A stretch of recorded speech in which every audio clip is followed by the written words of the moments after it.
News. Today's news. CBS News on the Hour, presented by Indeed.com. I'm Monica Ricks in New York. Right now, airports are chaotic across the country as severe storms keep millions of people from getting home. A lot of different airlines just have no seats until Thursday.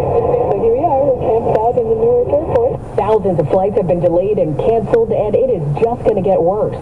CBS's Errol Barnett is in New Jersey. It's all about staffing and trying to keep schedules on track, but with what we're seeing in the south right now with that massive heat dome, which has a real impact on the atmosphere, the weather systems, and the ability for planes to travel through the country, airlines will be hard-pressed to keep their current schedules as they exist. In Texas, more triple-digit heat. Drinking lots of coconut water to cool off. Cucumbers are cooling, and so eating certain foods and drinks to keep us cool. People are urged to stay inside and conserve as much energy as possible. Well, CBS News has now obtained a recording of former President Trump showing off classified documents in 2021. But Trump insists he did nothing wrong. He just talked to Fox News.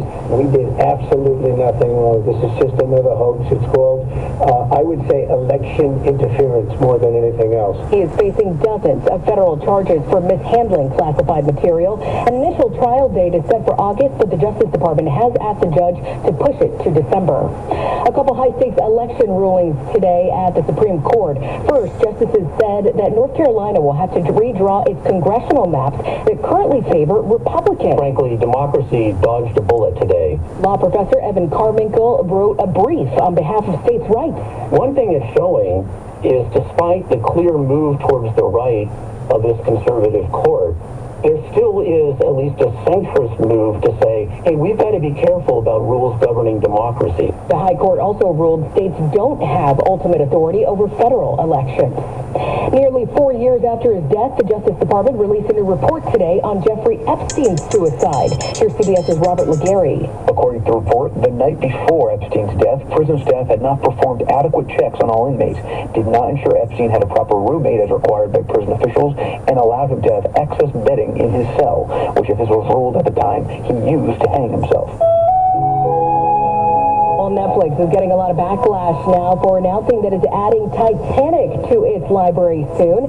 People are calling the streamer insensitive and say it's too soon after a submersible imploded on its way down to see the Titanic.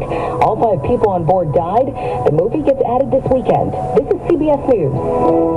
Well, that's today's news. Today's news. I didn't hear any good news, did you? I didn't think so. I guess it's all about perspective. The glass is half full. Well, as always, I want to thank you again for coming along with me on these Dash Cam News adventures. You know the drill. Peace, love, and all that hippie jazz. Bye-bye, everybody.